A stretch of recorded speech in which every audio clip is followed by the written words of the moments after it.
Well, good morning, everyone. Good morning, John. Good morning, Patty. Good morning. Good morning. Can you all hear okay? Is that all right? Yeah.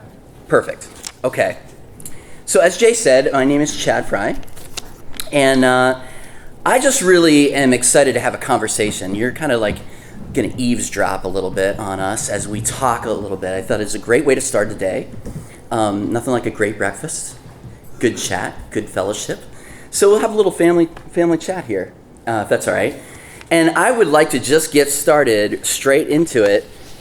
John, can you tell us a little bit about what it is you do in this Ben Franklin Tech Partners thing? Sure. What is absolutely. it?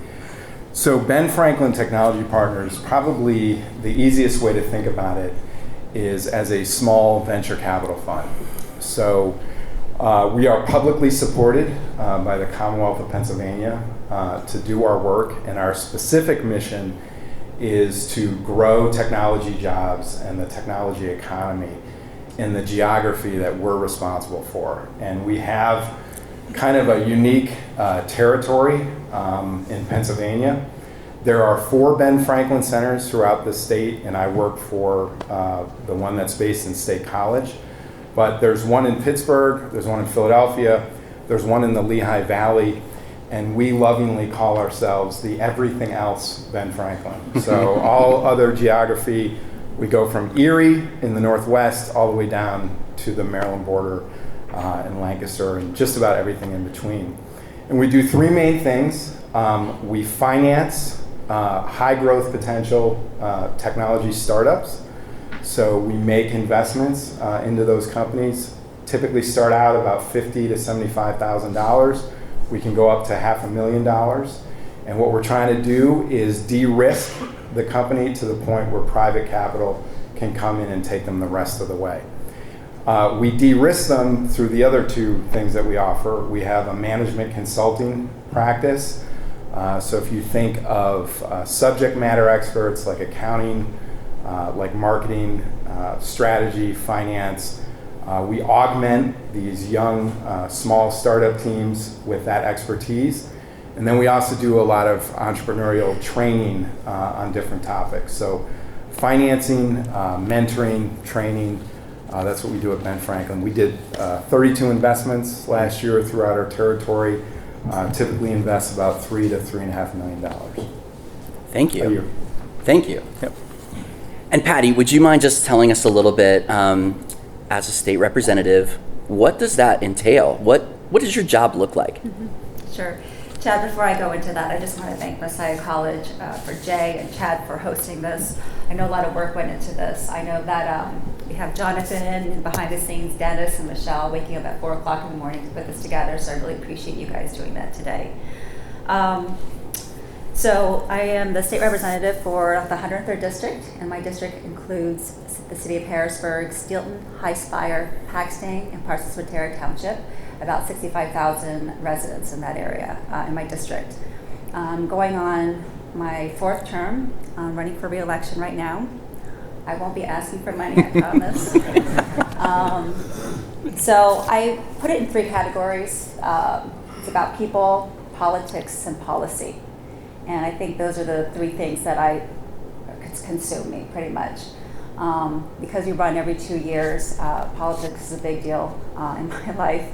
Policy as a lawmaker was helpful in some legislation that I've passed. I'm very passionate about, quality public education, giving second chances to ex-offenders with nonviolent charges, and then raising the minimum wage to $9, more than $7.25 at this point.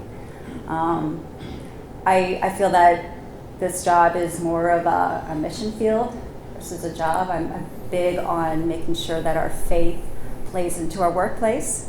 We go to Living Water, and one of the pastors said it so well that we put our lives in drawers. We have work drawer and we have a spiritual drawer, and we need to have those 2 combined and to really live out our faith every day. And so I feel very fortunate that I get to serve God's people in my daily life and get to really interact with people who are vulnerable and need the help and services that my office can provide. and building relationships. So that's pretty much what I do, Jenna. Thank you. One thing I just want to say about both of you that I have really come to appreciate and admire and respect deeply is that you are not afraid to blend or at least explore your personal life and your public life together. Just so you know, this is like the first time that Patty and John have been on stage together as a husband and wife combo talking Can I about just interject? something. Yeah. I'm not nervous in front of you guys because I public speak all the time. I'm afraid like we're going to fight. Yeah. He's going to say something that I don't agree with, and I just have to bite my lip. Like, Yeah, That's why I'm here. For this to become a train wreck. It's actually, That's why I'm in the middle. That's why I'm here. So I do just want to say thank you both, because this is a risk. This is a real risk. I'm feeling it very personally right now. I do think that these two leaders in their own right and in their own areas are doing really great work, and the opportunity to share that together. I'm just really thankful for both of you to explore that and to be vulnerable about that, because that's not necessarily easy to do. well, do you mind if I comment on that a No, second? please do. Because I think it's really important to level set here. We're talking about a passion for the city, but it would be really difficult to identify a single institution and its alumni that has had a more positive impact and a greater passion for the city of Harrisburg than Messiah College. And we can attest to that. I've been in the city 25 years. We've lived in the city as a married couple for 17 years. And the number of Messiah alumni that we've interacted with in every facet of our life in the city is unparalleled by any other institution.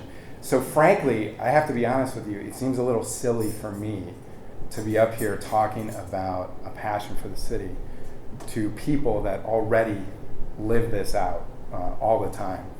But I am most comfortable preaching to the choir, so this is great. Works out nicely. Well, just spinning off of that, I'd like to hear from both of you just about how that passion for the city was cultivated in your own life, and then how you see that working out in your roles, respectively. Sure, I'll start. I love seeing younger folks here, whether it be recent grads like Jason and some alums here, that my career path was not a straight line. Growing up, my mother told me over and over again until I was like nauseous that you are blessed, Patty, you are blessed. And my mom was a child during the Korean War. Her house was bombed, lost her hearing, and so she saw what war looked like and didn't know. My parents never talked about the war. It was like, wants to reminisce about war times.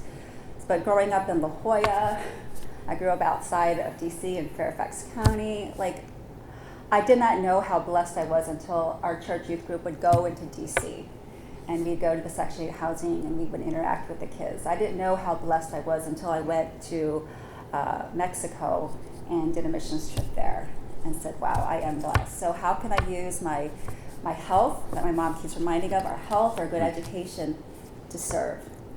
And so I thought nursing would be a great opportunity. My professor said I'd make a horrible nurse, so I left, and I had to pivot quickly. And I feel so bad till this day, because I was telling the same story to Jay, and I said, you know what? I'll just pick any program just to get out quickly. And I know that the football player is not too smart to go on communication, so I'll do that. And Jay goes, oh, I majored in communication. I was like, I'm so sorry. So embarrassing. And football players out there, just FYI. For football players, I apologize. So this is being taped. And there's also speaker reviews on the table. So anyways, my life went this way, and politics would have never happened. I still had that. I'm just wired to want it to serve, and everything was. How you drive and it's foggy, and then you see a clearing, and everything is just like crystal clear. When somebody asked me to run for city council, I laughed. Like, I'm not going to do that. You're crazy. But that desire to serve, John actually ran for city council before me, and so he knew how to do it. We worked together as a team, and it just made sense. Like through my communications degree, through being a news reporter in Harrisburg and meeting all types of people, this would make total sense. And it was a miracle that I won. I'm not from this area. Our team did very well, and it's just like, yes, it's all clear. This is where I'm supposed to be, and it's been quite a journey. Thanks. What was the question? I know you were lost in her eyes. You were just like, so I'm really interested in, you clearly have a passion for what you do. How does that actually work itself out in your work? Okay. Yep. Now I remember. So going back, I fancy myself now a little bit of a philosopher, but when I moved to this area in 1995, before I think I even had kind of words or concepts for it, I think I was looking for the two things that I now believe everybody needs to have a happy life, which is purpose and community. And another way to say community would be belonging. And I think that as a young, recent college graduate who didn't know anybody, I was looking for purpose and I was looking for community. And I believed that I could find that in the city. And my interest in the city, call it, passion. I'm Pennsylvania Dutch. We don't have passion. It's very unusual. But we're so stoic. So we're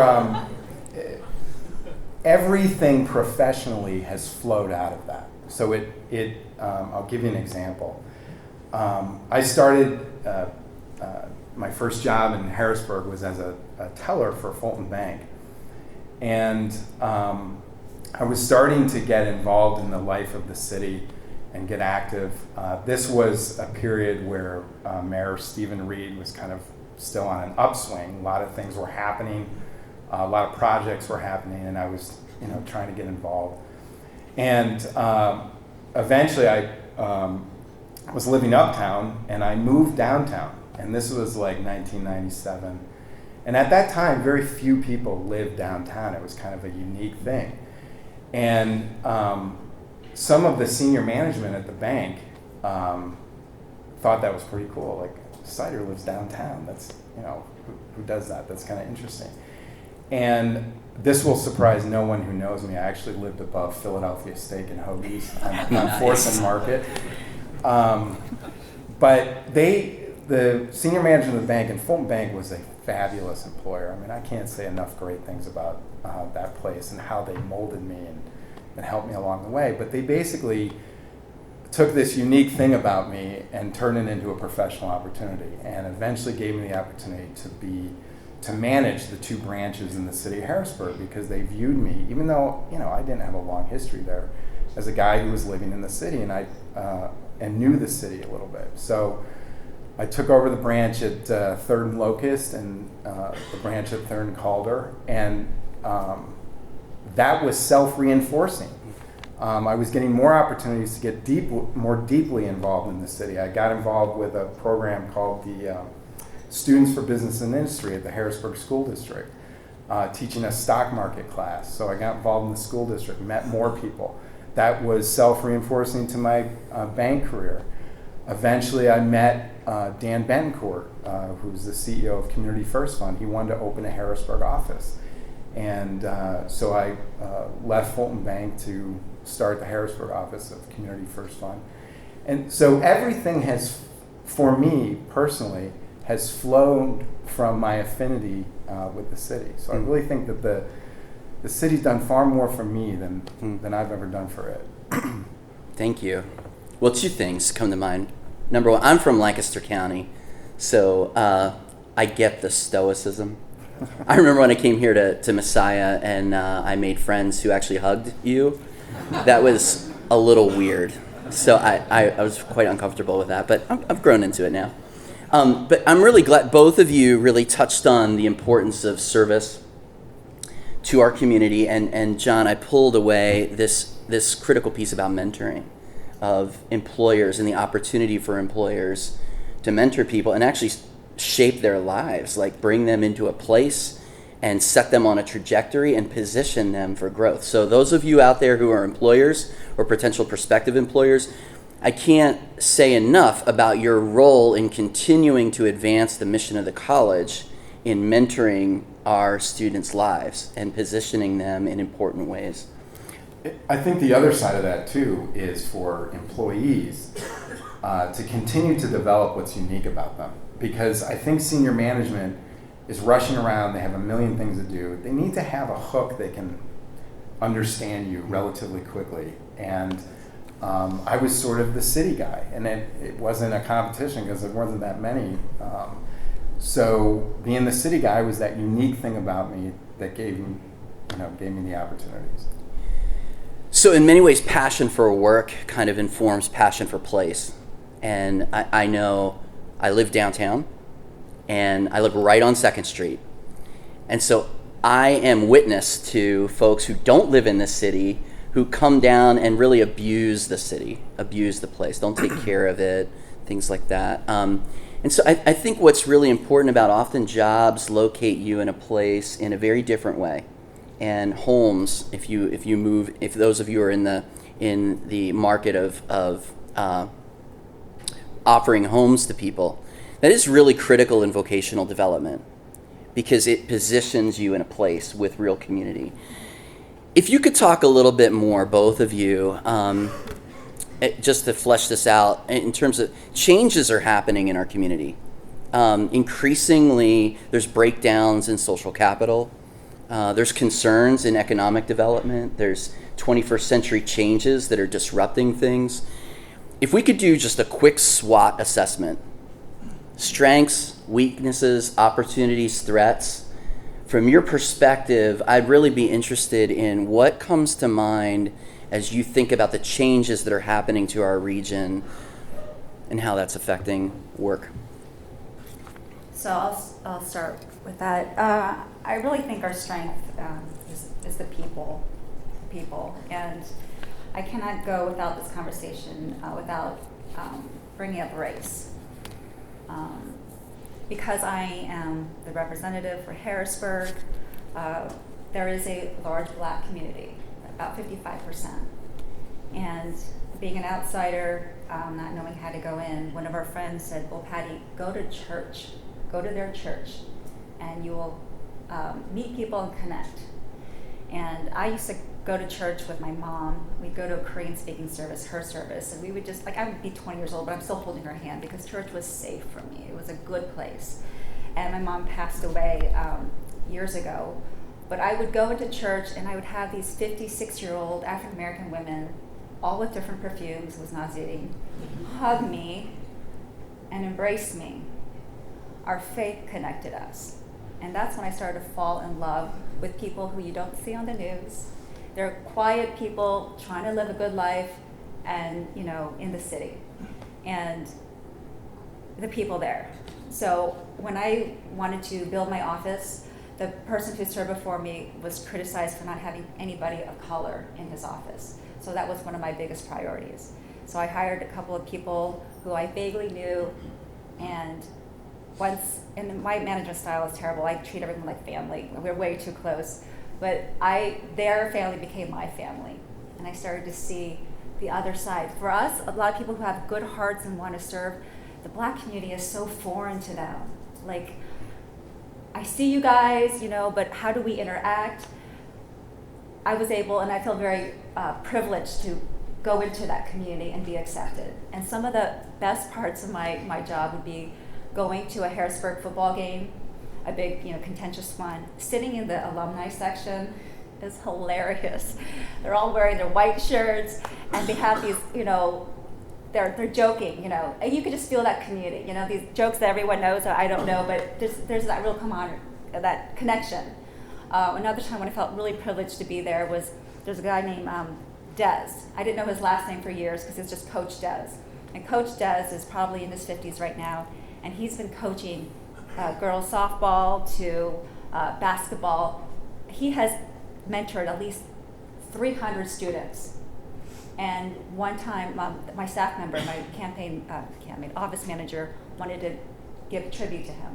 And so throughout the room, there's 50 of us, just saying, how he made a change in his life, like what he's done, mentored and whatever. And that was one of those moments where, again, the news doesn't show up, a real intimate moment of what a community looks like, and just keep thinking that I'm part of that. And it's just such a blessing.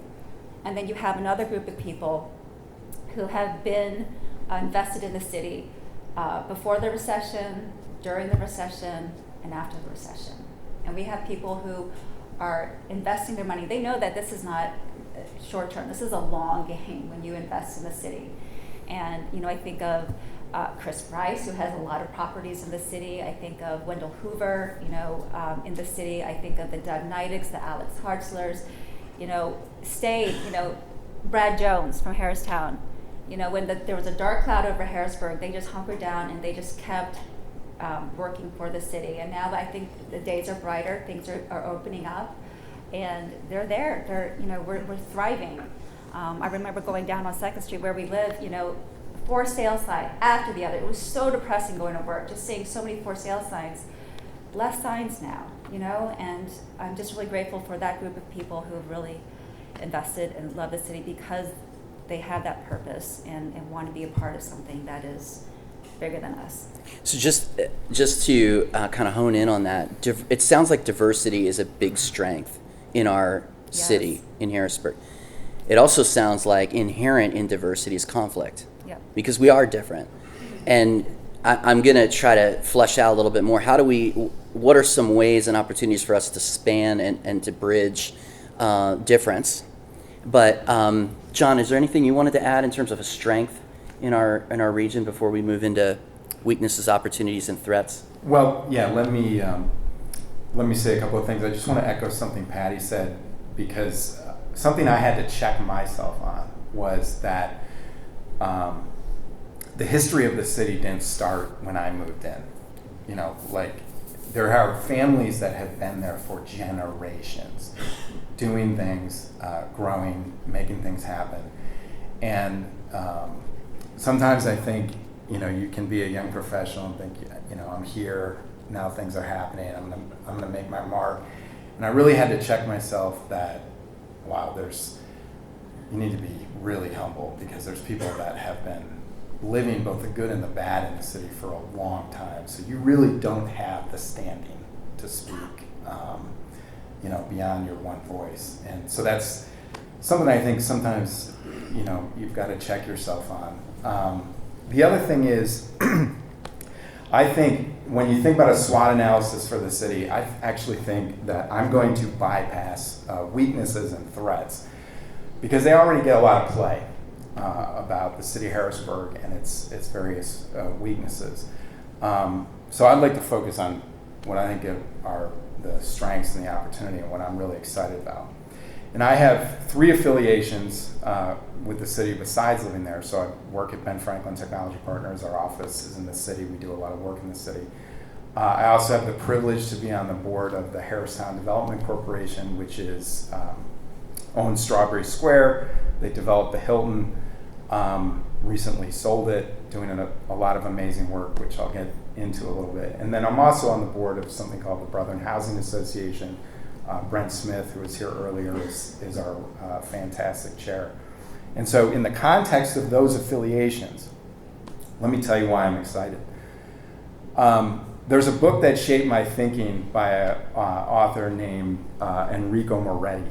He's a Berkeley professor, and he did an enormous amount of research on 300 metropolitan areas in the city. And his book is about the power of innovation workers. So what that means is, think people who work in STEM fields, think engineers, think designers. And his research shows that for every innovation job like that, the wages that those jobs pays for literally everything else in the city. It can impact 5 other jobs, 2 in professional fields and 3 in service industries. So the battle for the future is for innovation workers and for knowledge workers. And why I'm excited about the future of the city of Harrisburg is we are right now building a city that is incredibly attractive to those workers, because those workers want what we have. There are 17 technology companies in downtown right now that represent 900 jobs. There's far more jobs that are in technology fields where their companies are not necessarily dedicated to technology. These workers, it can be demonstrated, want a work or live where you work arrangement. They want amenities like the Millworks, like Zero Day Brewing, like Riverfront Park. They want a walkable community. They want a bikeable community. We have taken enormous strides in the city of Harrisburg in the last 2 years on walkability and bikeability specifically. And I can go on and on about the amenities. If you want to learn the story of the city, read the Berg every month. They cover the creatives that are there making things happen. So, 3 Messiah alumni, Josh Benton, Dave Hickethier, Evan Keller. They have a company called Ant Culture you're all familiar with. They're up to 80 jobs, high-wage jobs in the city. They're doing this amazing project where they purchased the Waterworks building on Front Street. There's probably no more iconic property than what they've purchased. They put their company there. They're doing an amazing renovation. Lots of things are happening. Capital Blue Cross located their healthcare analytics firm, Genea, on what was an empty, renovated warehouse on Cameron Street. And every time I drive by, I smile. It's amazing. It's terrific.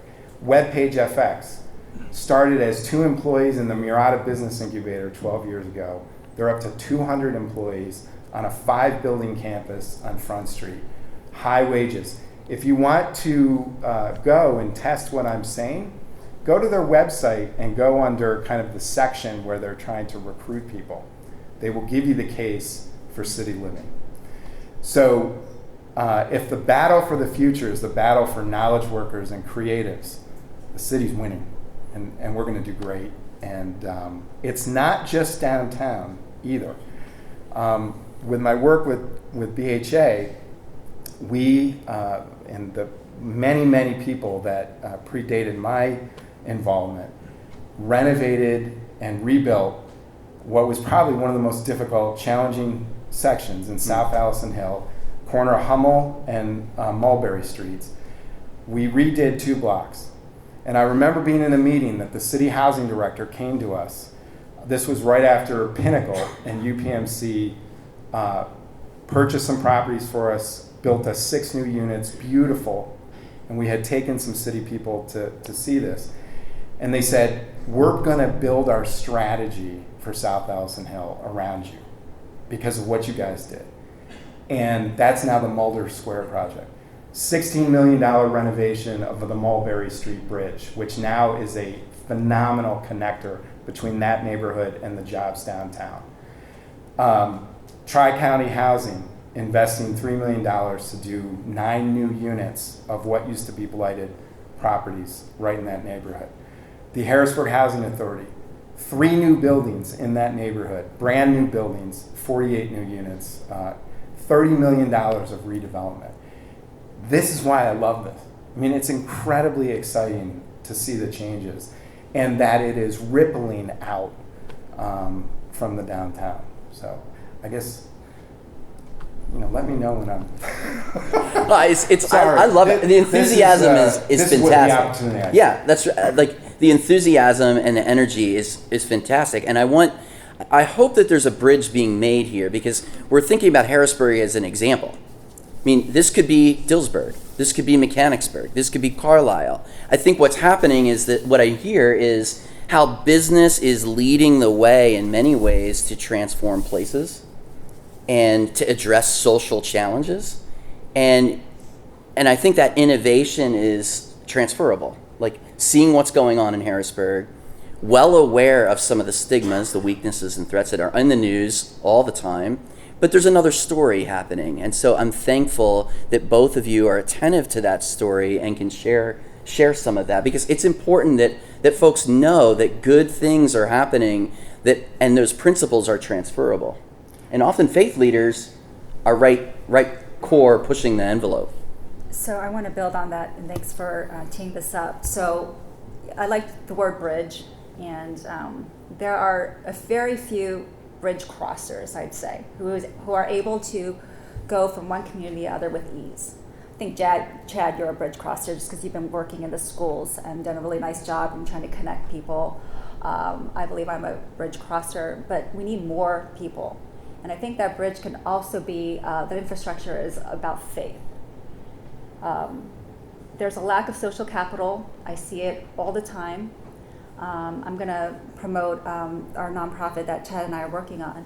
But a teacher once told me that there was a student, elementary school student, who was hot in the classroom and decided to take apart a motor, cut popsicle sticks, and make a little fan for himself to keep him cool. Years go by, he is in prison. So we have people with true talent that don't have the path, the support, the social capital to get them to the next level. And so Chad is very aware of this, and has founded the Greater Capital Region STEAM ecosystem, where we are trying to gather the people who are in that field and connect them with students who can really benefit off of that, and just to change these kids' lives. When you hear in the news that a black boy has been shot and killed, it's sad, and we move on in life, right? But I'm able to see up close what does that do to a community. I think sometimes we are so desensitized that maybe black and brown people don't really feel pain because it happens all the time. So not true. I've gotten to know my staff's son, Dewan, who's 12 years old, OCD, such a good kid, has his own lawn mowing business. His mom will fight to go mow the lawn because he likes it at a certain inch, and she wants it at a certain, so they fight who's going to mow the lawn first. And if Dewan, God forbid, ever died because they're in a bad neighborhood, I understand the impact. He's not in drugs. I know he's not in drugs. But when you hear a black boy has died, we just kind of brush it off like he was probably into the wrong thing. And so we have to capture that talent and find that pathway. And it's not about feeling sorry for people. I went through that stage as a Christian. I feel bad for them, but sympathy isn't helpful. It actually is more harmful. You have to see them same level field, empathy, and I'm enjoying good things in life. Why not them? And so I feel that this nonprofit that Chad, you have founded, will help bring the right people to get that talent that we have, not outside of Harrisburg, in the city. That child should not be in prison right now, but with a little bit of help, we could have gotten them to the newest innovator, whatever. So that's a weakness that we have. We need more bridge crossers, but I think if we have a concerted effort, we can get more people to do that. Where the bridge, you can't even see the bridge because so many people are going back and forth. And I think jobs, just to echo some of the things we've been talking about, jobs are one of those really important opportunities for mentoring, giving someone a chance. All of us in this room have had somebody give us a chance. Everybody has had someone in your life who's given you a shot. If you can be that for somebody else, and particularly for communities that are marginalized, that have been put on the edge, that's critical. And I think in many ways, employers and business are strategically positioned to make changes not only in individuals' lives, but also in communities and society. And I just want to thank you both for being that for a lot of people. And many of you in this room are that too, so thank you. I just am mindful of the time here, and I want to get to a couple specific things. So why is it important, I'm going to direct this question to John, why is it important to develop a regional identity as opposed to just like an identity in Harrisburg or in Mechanicsburg? Yeah, so you helpfully provided me the questions up front. So I saw a news item that I thought was relevant to this. So I just want to read it because I think it's illustrative. So Gladfelter is moving its corporate headquarters from York to Charlotte, North Carolina. And I thought it was really interesting what the CEO said as to why. So his framing it was enhanced access to a larger pool of critical resources and talent for future growth. But then he got very specific. The status of the Carolinas as a hub for the broader nonwovens industry, Gladfelter's and specialty paper products, for the broader nonwovens industry of which Gladfelter is a part. Becker noted that the Charlotte region is home to academic centers of innovation in nonwoven materials, which can be used in everything from diapers to upholstery. Third and final, proximity to Charlotte Douglas International Airport, which allows for easier and more efficient business travel. So what are we hearing in that case for Charlotte? We're hearing talent, innovation, infrastructure. And if you think about our region, we have all those things, but do we market it effectively as a region? When I think region, I think Harrisburg, York, Lancaster. In 2017, October 2017, we had an opportunity at Ben Franklin to help attract a visit by Steve Case, who was the chairman of and CEO of AOL Time Warner, made $1 billion with AOL, started a venture capital fund called Revolution Ventures, headquartered in DC. And he has basically a whole kind of mission to push venture capital out of Silicon Valley, Boston, and New York, which is where 75% of all venture capital goes. And he calls it the rise of the rest. And we had an opportunity to bid on a visit to our region. And one of the things they made very clear to us is we're not going to just visit one of your cities because they're not big enough. You don't have the scale. We go to Detroit, we go to Cleveland, we go to Nashville.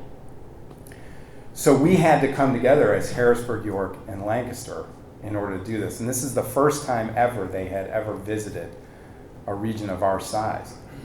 But we were able to come together, and part of the day at the end, I had the opportunity to talk to Steve Case afterwards, and we had put together an amazing day, thanks to literally hundreds of people.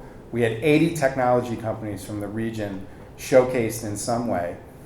And he said he was really impressed, but he said Harrisburg, York, and Lancaster are going to live and die. Either they're going to make the choice to become one region and be together, or it's probably not going to work because you guys just don't have the density alone of resources. And so that's a project actually that Ben Franklin continues to work on, is building the connective tissue between Harrisburg, York, and Lancaster. And our technology companies in our portfolio, they have an investor from Lancaster, but they have talent from York, but they're located in Harrisburg. Like, this is happening.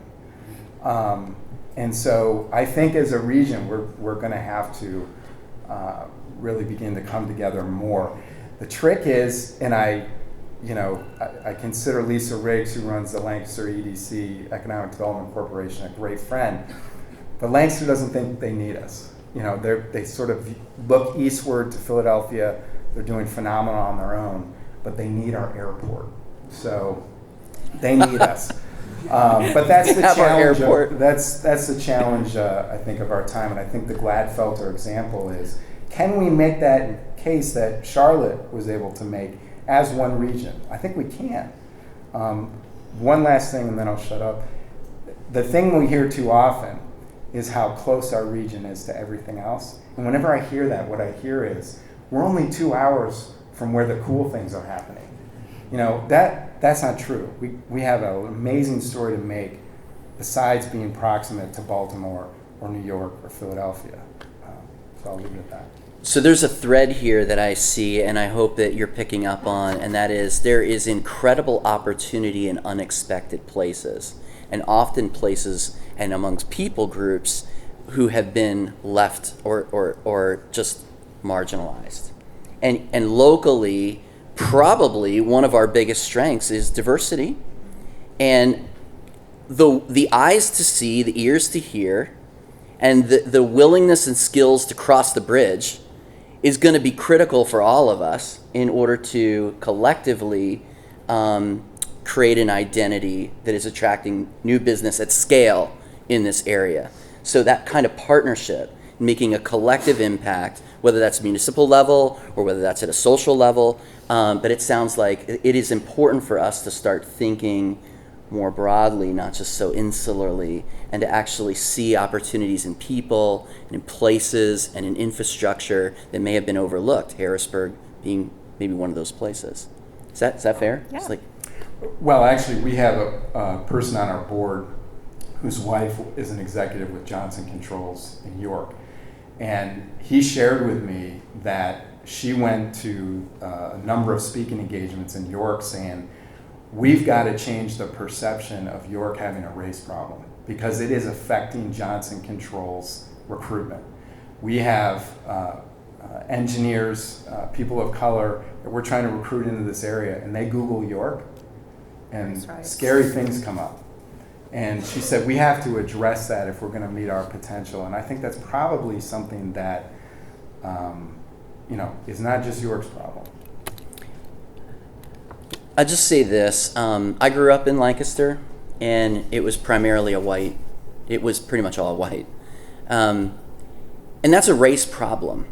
I mean, we see the headlines and we see problems connected to race are typically in metropolitan areas. I'd actually push back and say problems connected to race are in rural areas too. And that's probably because we're not seeing the problem, a lack of diversity. So I just want to put this out as a challenge to faith leaders and to business leaders. You have the ability to diversify your place if you see yourself as a leader. You don't have to be a mirror of your place, just reflecting what's around you. You can change it. You can change it. But you have to have the eyes and make the connections, and these two folks can help us do that, and Harrisburg is a great resource. Patty, is there anything you'd like to say about that? Just to offer my help and services. I know that people have navigated through the city of Harrisburg. I see Jody Smiley with Paxton Place and that lift to bring subsidized housing for older Pennsylvanians. Use us if you are interested. We can help navigate, whether it be government or just through the local culture that we have. I'm happy to be helpful with that. Or finding people, if you want to diversify your team. I can also help find talent too, to help broaden our perspective. I think maybe could we just create a space for questions, Q&A? John, could you borrow your mic? Thanks, Jay. Are there any questions for John or Patty before we wrap?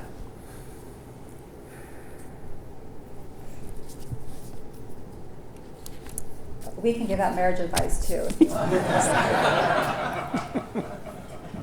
Thanks for the marriage advice offer. John, you mentioned talent development, and historically, I was sitting next to Wendell Hoover, and we were chatting about this, and I was curious.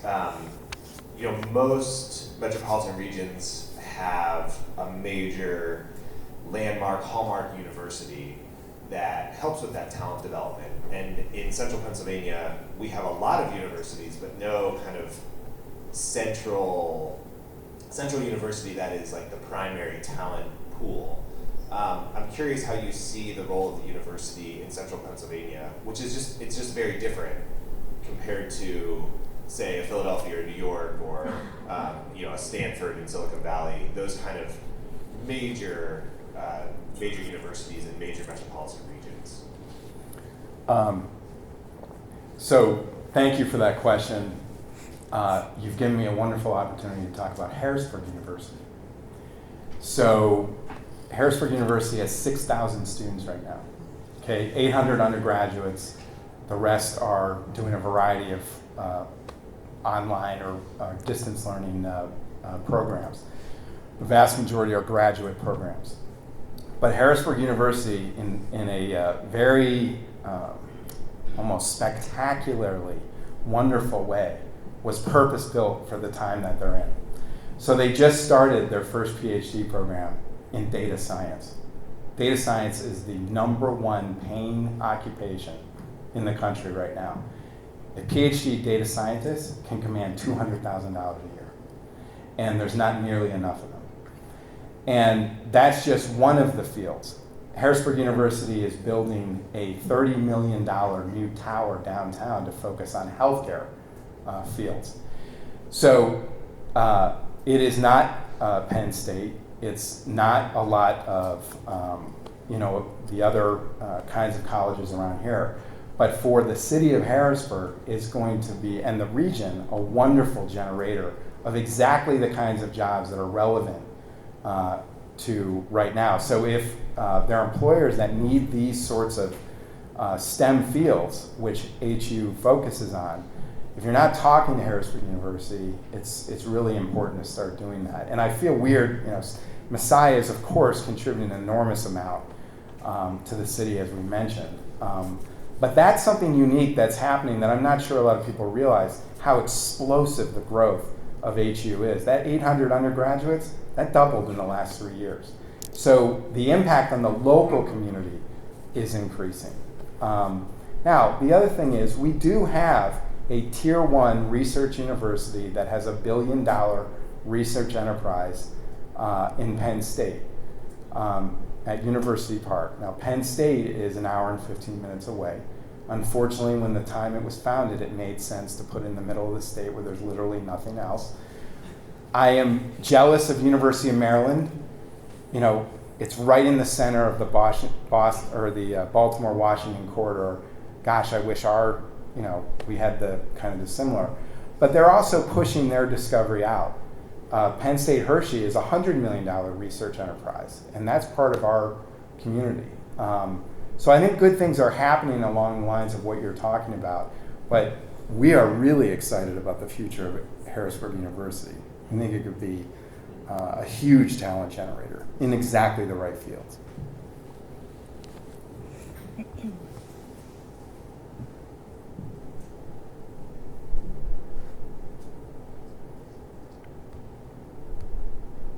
Any other brave souls?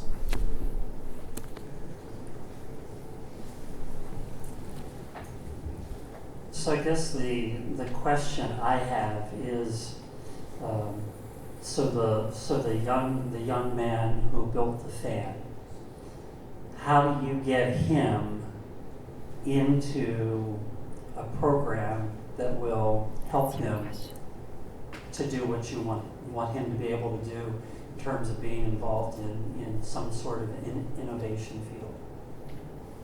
I'm going to yield to You Chad. do this every day, Chad. I'm just the moderator here. Well, you don't need Oh, a it's mic. like, okay. Just real quick, you need partnerships between industry and schools, and those intentional. And when I'm talking about schools, I'm talking about K to 12 and even maybe pre-K. But collaborations are critical. Schools are not designed inherently to collaborate, and so there's a missing spot there. Somebody needs to be a bridge. Somebody needs to be able to bring industry into schools, create. I'm a big fan of project-based learning, the 4 C's: communication, collaboration, critical thinking, and creativity. Those are human skills that are not going to go out of vogue with automation, AI, et cetera, et cetera. If you have those 4 skills, you're going to be able to be employed in the 21st century. There's a lot of education happening right now, but is it the right kind of education? And do we have eyes to see the gifts in young men and women of color in STEM fields? And not just there, but specifically in that area, and then position them to give them access. How could they get potentially an apprenticeship at your place of employment? How could they get a leg up or be introduced to someone who has a job they didn't even know existed? So the opportunity, the world just gets bigger when children are able to see different workplaces and see different opportunities, but you need to make that happen for them. They're just children. So that's a real quick aside. So how I'm from the faith community, so how do you see me partnering to make that happen? I'm so glad you asked that.